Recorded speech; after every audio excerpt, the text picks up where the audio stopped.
아니, 언제부터 한국이 그렇게 스마트폰을 잘 만들었다고 그래? 왜, 뭐만 하면 다 한국만 칭찬하는 건데? 그거 어차피 우리 일본 거 다 베낀 거잖아. 별꼴이야, 진짜. 여기 미국의 한명문대학교 강의에서 교수가 한국의 기술력을 칭찬하자 보다 못한 일본인 유학생이 다짜고짜 이를 불편해하며 교수에게 반박을 시도하는데요. 그러자 교수는 한국은 이것 때문에 일본과는 비교할 수 없을 정도로 선진국 반열에 올라갈 수밖에 없다고 하자 일본인 유학생이 그 자리에서 오열을 하며 강의장을 뛰쳐나갔다고 하는데요. 도대체 강의장에서 어떤 일이 있었던 건지 지금 바로 사연 만나보겠습니다. 안녕하세요. 저는 한국에서 온 레이첼 유라고 해요. 한국 이름은 유지안이라고 합니다. 저는 지금 하버드 국제경제학을 공부하고 있는데요. 글로벌 기술 이전과 경제 성장에 대한 사라 존슨 박사의 강의를 들으며 저는 강의실 안의 관심이 얼마나 뜨거운지 느낄 수 있었습니다. 설레기도 하고 긴장도 됐죠. 오늘의 주제는 제가 항상 강한 관심을 가져왔던 것이었거든요. 저의 고향인 한국 그리고 삼성전자를 통한 세계 기술 산업에서의 도약에 관한 이야기였습니다. 그러나 오늘은 단순한 국가적 자부심을 논하는 자리가 아니라 경제학을 공부하는 학생으로서 깊이 이해해야 할 학문적 논의였습니다. 강의실은 전 세계에서 온 학생들로 가득 차 있었습니다. 그 중에는 프랑스에서 온 엘로이즈나 일본에서 온 아유미 같은 친구들이 이미 자신들의 나라가 기술에 기여한 부분에 대해 이야기하고 있었습니다. 저는 귀를 기울이며 한국이 미국과 일본 같은 나라로부터 기술을 배우던 시절에서 시작해서 세계적인 스마트폰 산업의 리더가 되기까지의 역사에 대해 존슨 박사가 설명하는 걸 들었습니다. 이 내용은 익숙했지만 외부인의 시각에서 듣는 것은 색다른 느낌이었습니다. 존슨 박사는 한국이 한때는 다른 선진국으로부터 기술과 아이디어를 차용하던 추격자였다고 말했습니다. 하지만 곧 제가 늘 존경해왔던 한국의 끈질긴 혁신 정신에 대해 강조했죠. 삼성의 성공은 단지 다른 사람들이 해왔던 것을 복제하는 것이 아니라 그것을 완전히 새롭고 더 나은 것으로 탈바꿈시키는 과정이었습니다. 회사는 대담한 위험을 감수하며 연구개발에 막대한 투자를 했고 스마트폰 산업을 예측하지 못한 방식으로 재정의했습니다. 가슴이 뿌듯했습니다. 서울에서 자라며 저는 이 변화를 직접 목격했거든요. 친구들과 저는 어렸을 때 삼성 스마트폰을 사용하며 각 모델이 나올 때마다 더 세련되고 진보된 모습을 보았습니다. 아버지도 종종 기술 세계가 얼마나 빠르게 변화하고 있는지 삼성이 항상 그 최전선에 있다고 말씀하셨죠. 하지만 오늘 하버드 강의에서 저는 그것이 전 세계적으로 어떤 의미를 가지는지 깊이 이해하게 됐습니다. 강의가 계속되면서 토론은 다른 방향으로 흘러갔습니다. 앞쪽에 앉아있던 엘로이즈가 손을 들었습니다. 늘 그렇듯 자신감 있게 말했죠. 프랑스는 초기 모바일 기술, 특히 3G 시대에 중요한 역할을 했습니다. 그의 목소리가 방안을 가로질렀고 몇몇 학생들이 고개를 끄덕였습니다. 곧이어 아유미도 말을 이었습니다. 일본도 큰 역할을 했어요. 초기 모바일 디스플레이는 현대 스마트폰의 기초를 다졌죠. 그들의 주장은 타당했고 저는 반박할 수 없었습니다. 프랑스와 일본은 분명 큰 기여를 했으니까요.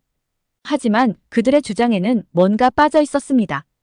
그들은 한국이 단지 다른 나라의 발전을 기반으로 삼았다고 말했지만 저는 그것이 그 이상이라는 걸 알고 있었습니다. 단순히 기존 기술을 가져온 것이 아니라 끊임없이 앞으로 나아가려는 열망, 현 상태에 만족하지 않는 정신이 있었죠. 저는 제가 자라온 빨리빨리 문화를 떠올렸습니다. 모든 것이 더 빠르게 움직여야 한다는, 더 많은 혁신을 해야 한다는 압박이 우리 안에 깊이 뿌리 박혀 있었습니다. 이 생각을 하고 있던 저뿐만이 아니었어요. 제 옆에 앉아있던 현수도 한국에서 온 학생이었는데 그가 차분한 목소리로 엘로이즈와 아유미의 논쟁에 끼어들었습니다. 한국이 다른 나라로부터 배운 건 맞지만 이야기는 거기서 끝나지 않습니다. 삼성은 단순히 기술을 복제한 게 아니라 그것을 재정의했죠. 현수는 삼성이 연구개발에 수십억 달러를 투자해 아무도 예상하지 못한 혁신을 만들어냈다고 설명했습니다. 그는 반도체, 디스플레이 기술, 심지어 접이식 폰에 이르기까지 삼성이 글로벌 리더로 자리매김하게 한 진보에 대해 이야기했죠. 그의 말에 저는 전 세계에서 사람들이 삼성의 최신 폰을 들고 다니는 장면이 떠올랐습니다. 더 이상 다른 나라의 발자취를 따라가는 것이 아니라 우리는 우리만의 길을 개척해 나간 것이었습니다. 현수가 말을 마치자 강의실 안의 분위기가 달라졌습니다. 엘로이즈와 아유미도 이제는 더 진지하게 듣고 있는 듯 보였습니다. 그들의 자부심이 조금 사그라든 것처럼 느껴졌어요. 한국의 이야기가 그들이 처음 생각했던 것보다 더 깊다는 걸 깨달은 것 같았죠. 존슨 박사도 고개를 끄덕이며 삼성이 스마트폰 시장에서, 특히 동남아시아와 아프리카 같은 신흥 시장에서 얼마나 지배적인지에 대한 통계를 덧붙였습니다. 작은 나라 한국이 어떻게 세계에 이토록 큰 영향을 미쳤는지 강조하며요. 저는 강의가 끝난 뒤에도 한동안 생각에 잠겨 있었습니다. 서울에서 자라면서 삼성이 크다는 건 알고 있었지만 세계 기술에 얼마나 큰 영향을 미쳤는지는 이제서야 실감하게 됐죠. 학생들이 짐을 챙기기 시작할 때 저는 옆에 앉아있던 현수를 바라봤습니다. 우리는 짧게 미소를 주고받았고 같은 생각을 하고 있다는 걸 알 수 있었습니다. 그날 오후 현수와 저는 캠퍼스 근처 작은 카페에서 다시 만났습니다. 강의에서의 토론이 여전히 머릿속에 생생하게 남아있었죠. 커피를 마시며 저는 그에게 물었습니다. 한국이 기술 세계에서 그렇게 빠르게 성장할 수 있었던 이유가 뭐라고 생각해? 단지 돈 때문은 아닌 것 같은데. 현수는 커피를 한 모금 마시며 잠시 생각하더니 말했습니다. 문화 때문이야. 우리에게는 빨리빨리라는 사고방식이 있어. 모든 게 빨리 진행돼야 한다는 거지. 하지만 단순히 속도의 문제가 아니야. 안주하지 않는 거지. 삼성은 애플이나 다른 회사들과 단순히 따라잡으려는 게 아니라 완전히 새로운 걸 만들고 싶어 했어. 그래서 연구자들과 엔지니어들을 그렇게까지 몰아붙인 거야. 그게 우리 DNA야. 저는 고개를 끄덕이며 더 깊이 이해했습니다. 단지 기업의 노력뿐만 아니라 국가 전체의 사고방식이 이 성공을 이끈 것이었죠. 저는 자부심이 다시금 느껴졌습니다. 제가 자라온 이 세계가 어떻게 끊임없이 개선하려는 문화, 이등에 머무르지 않으려는 정신으로 형성되었는지 처음으로 뚜렷하게 알게 된 순간이었습니다. 그날 저녁 기숙사로 돌아가는 길에 저는 그날 배운 모든 것을 곱씹었습니다. 한국의 도약은 단지 기술에 관한 이야기가 아니었어요. 그것은 사람들에 관한 이야기였습니다. 끊임없이 일하고 포기하지 않으며 자신들보다 더 큰 무언가를 믿었던 사람들. 그리고 하버드 거리를 걸으면서 저도 그 이야기의 한 부분이 되고 싶다는 강한 마음이 들었습니다. 그 주 저는 존슨 박사님의 수업에서 나눈 이야기들이 머릿속을 계속 맴돌았습니다. 그 수업이 이제는 그저 또 다른 강의가 아니었어요.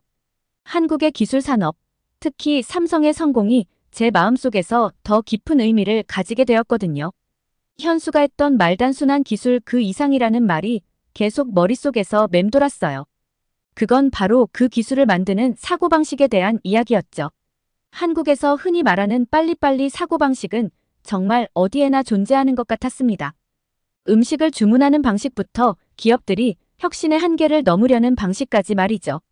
저도 자라면서 이런 긴박한 환경 속에서 자연스럽게 그 문화를 흡수했지만 하버드에서 지내다 보니 그게 얼마나 독특한 것인지 새삼 깨닫게 되었습니다. 어느 날 오후 기숙사방에서 경제학 교과서를 읽고 있었는데 휴대폰이 울리더라고요. 뉴스 알림이 왔길래 제목을 슬쩍 보니 삼성, 새로운 폴더블 스마트폰 발표라는 기사였어요. 그 순간 자세를 고쳐 앉았습니다. 기사를 열어보니 혁신적인 디자인과 전례 없는 기술이라는 말이 눈에 확 들어왔습니다. 기사는 삼성의 새 폴더블 폰이 또 한 번 스마트폰 산업 전체를 바꿀 것이라고 설명하고 있었죠. 믿기지 않았어요. 폴더블 기술에 대해 들은 적은 있었지만 그건 마치 먼 미래의 이야기 같았거든요. 그런데 그 기술이 실제로 지금 현실이 되었던 거예요. 가슴이 두근거렸습니다. 삼성이 또 한 번 선두에 서서 기술의 한계를 밀어붙이고 있었어요. 기사를 보면서 그 폴더블 폰이 어떻게 만들어졌을지, 얼마나 많은 연구와 개발이 이루어졌을지 생각하게 됐습니다. 이건 단순히 새로운 폰이 아니라 미래가 제 눈앞에서 펼쳐지는 순간이었죠. 다음 날 수업에서 존슨 박사님은 삼성의 폴더블 폰에 대한 뉴스를 언급하셨어요. 제가 읽었던 그 기사였죠. 학생들은 그 소식에 매우 관심을 보였습니다.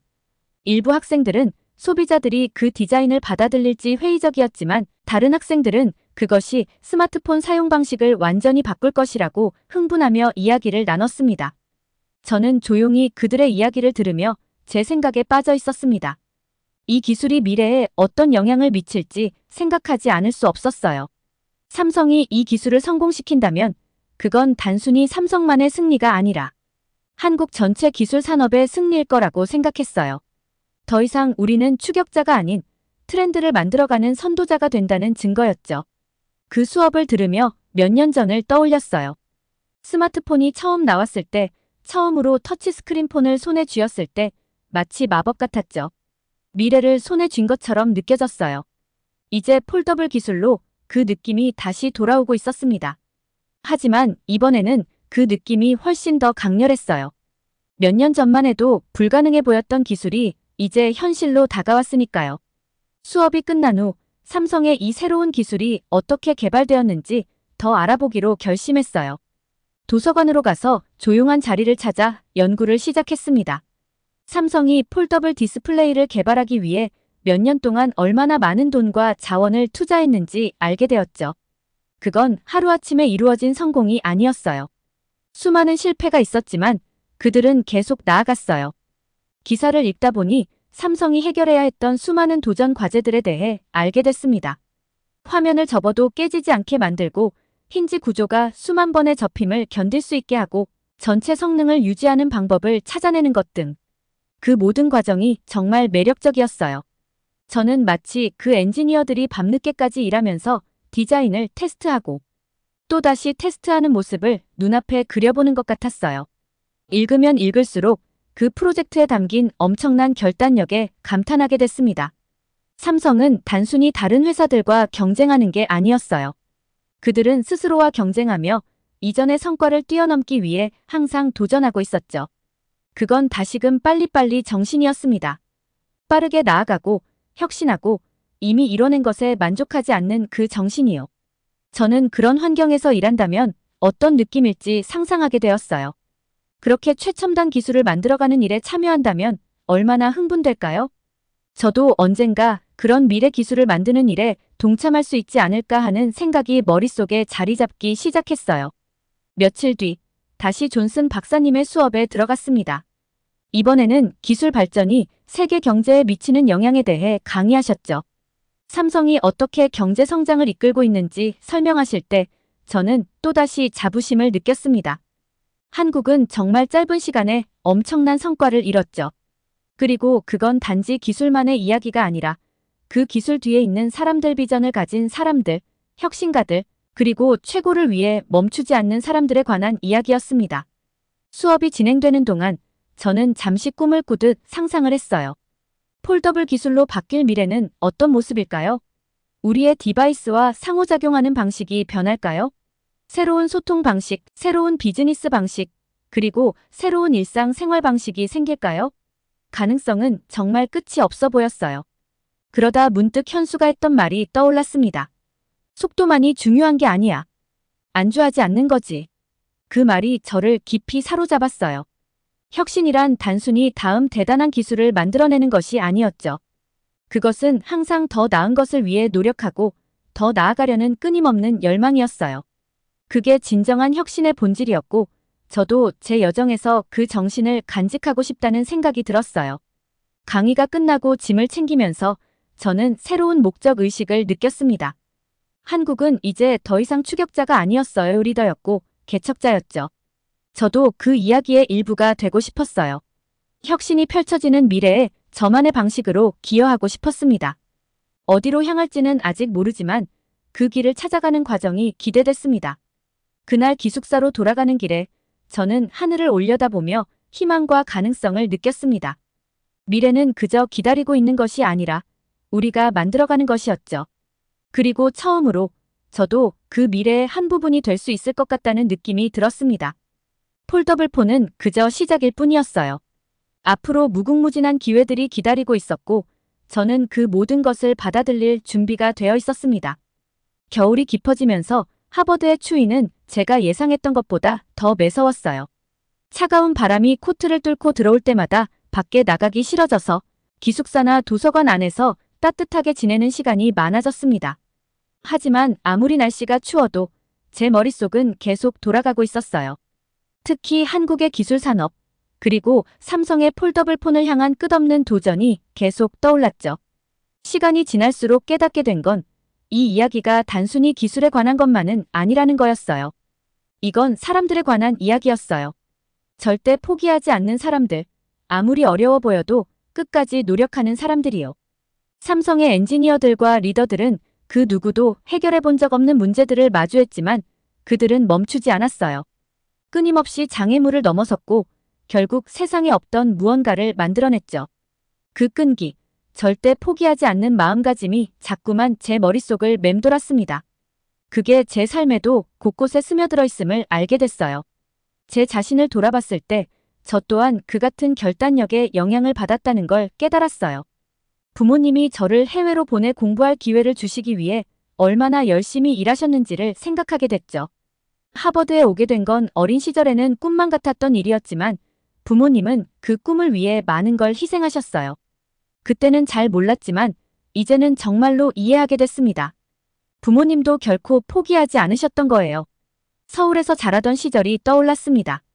아버지는 항상 늦게까지 일하셨지만 집에 오시면 언제나 제 숙제나 하루 일과를 물어보셨어요. 어머니도 바쁘셨지만 제가 혼자라고 느끼지 않게 늘 함께 해주셨어요. 그 두 분 모두 제가 더 많은 기회를 가질 수 있도록 힘쓰셨죠. 그들의 끈기와 노력도 결국 한국의 이야기의 일부였던 겁니다. 그들이 보여준 정신은 삼성을 성공으로 이끈 그 정신과 같았어요. 어느 날 밤 시험 공부를 하고 있을 때 다시 한번 뉴스 알림이 울렸어요. 이번에는 삼성이 폴더블 폰을 개발하는 과정에 대한 심층 기사였죠. 교과서를 잠시 내려두고 기사를 읽기 시작했어요. 제목은 삼성연구소 내부 폴더블 폰의 여정이었어요. 기사를 읽어보니 폴더블 폰을 만드는 과정이 결코 순탄하지 않았다는 걸 알게 됐어요. 사실 삼성은 많은 실패를 겪었죠. 초기 프로토타입은 테스트에서 실패했고 화면은 쉽게 깨졌으며 힌지 구조는 견고하지 않았고 소프트웨어도 새로운 디자인에 맞지 않았어요. 한때는 프로젝트가 중단될 위기까지 갔었다고 하더라고요. 하지만 삼성의 엔지니어들은 멈추지 않았어요. 계속해서 연구하고 테스트하고 개선한 끝에 마침내 성공적인 제품을 만들어냈습니다. 그 기사를 읽으면서 저는 마치 그 엔지니어들이 늦은 밤까지 연구실에서 일하는 모습을 눈앞에 그릴 수 있을 것 같았어요. 그들은 첫 번째 실패에서도 두 번째, 세 번째 실패에서도 포기하지 않았어요. 미래를 바꿀 무언가를 만들고 있다는 믿음 하나로 계속 나아갔던 거죠. 그들의 목표는 단순히 돈을 벌거나 경쟁에서 이기는 것이 아니었어요.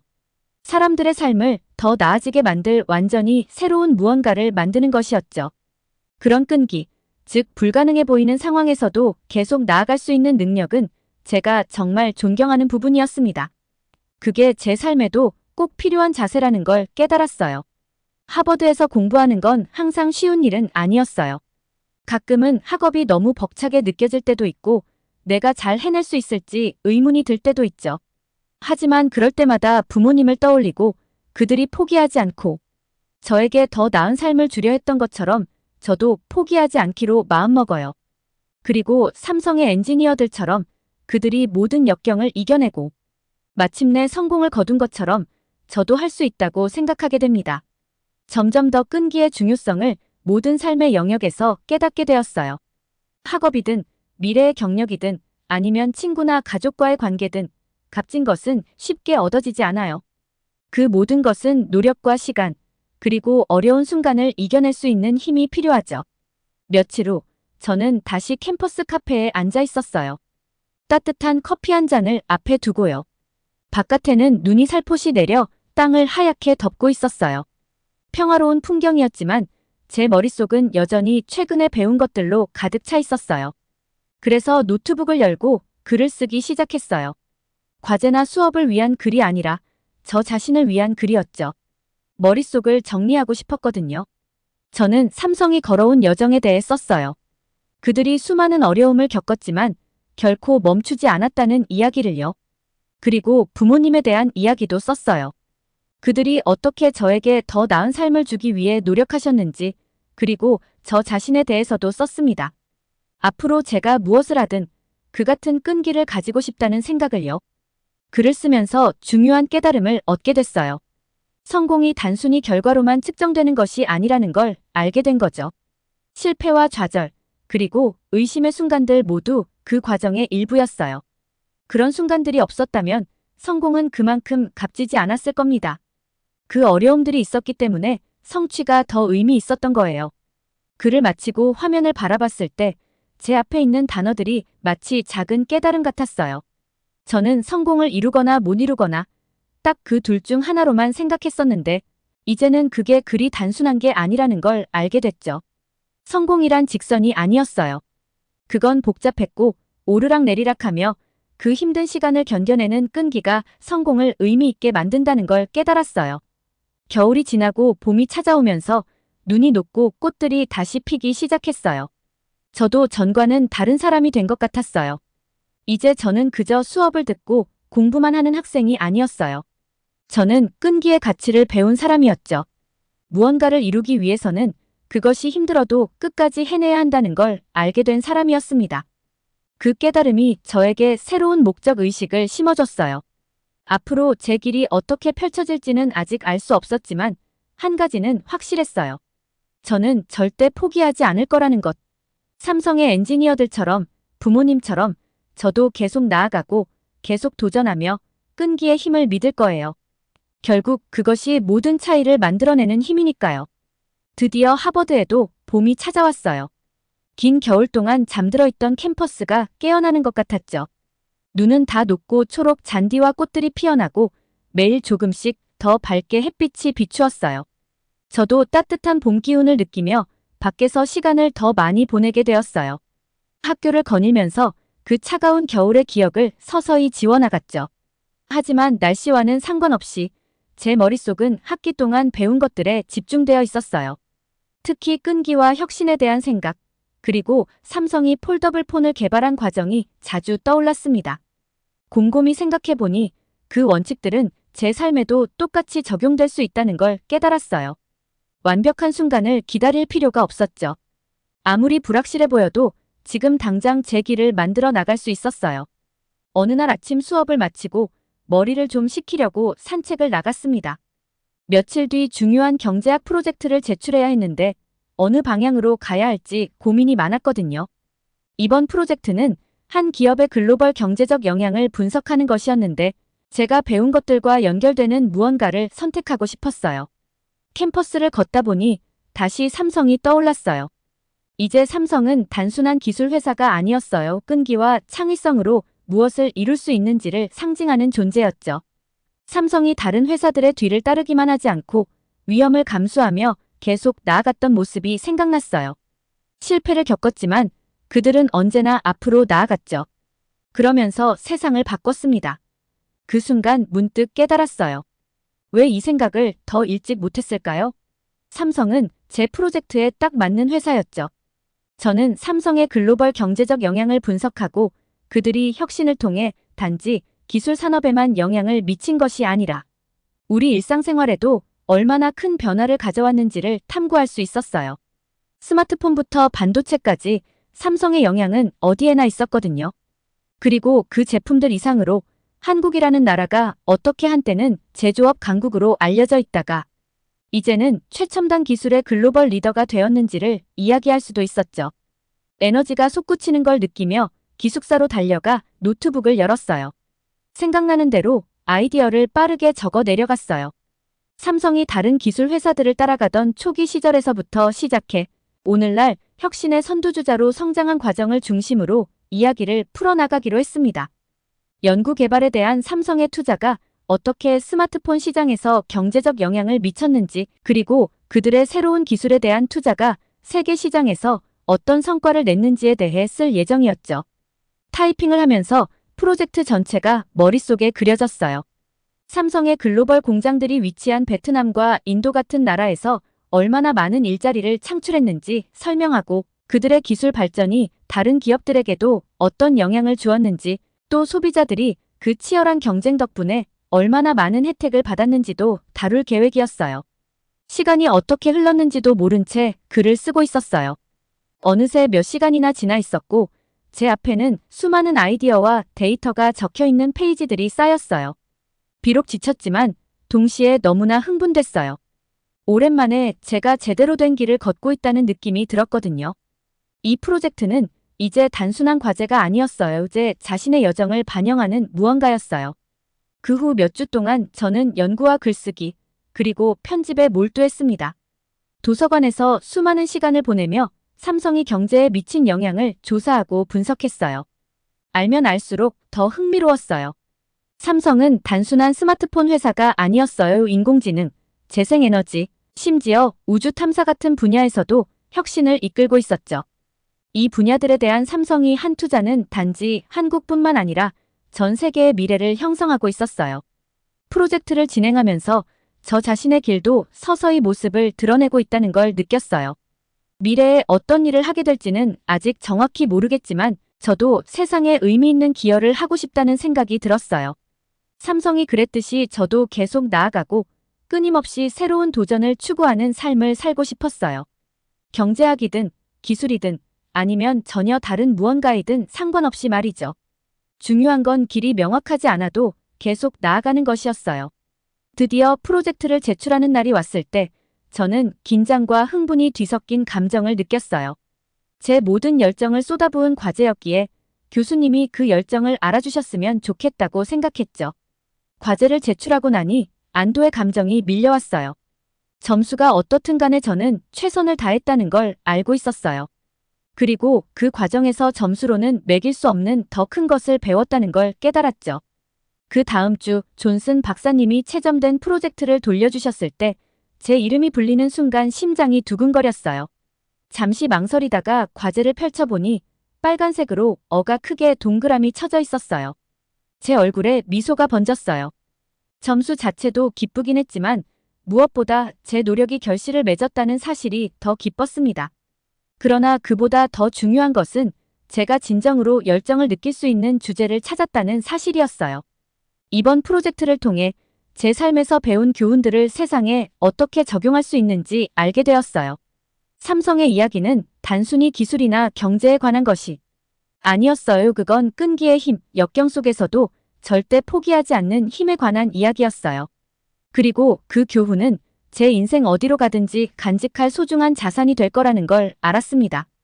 그날 교실을 나서며 하늘 위로 환하게 빛나는 햇살을 보며 깊은 성취감을 느꼈어요.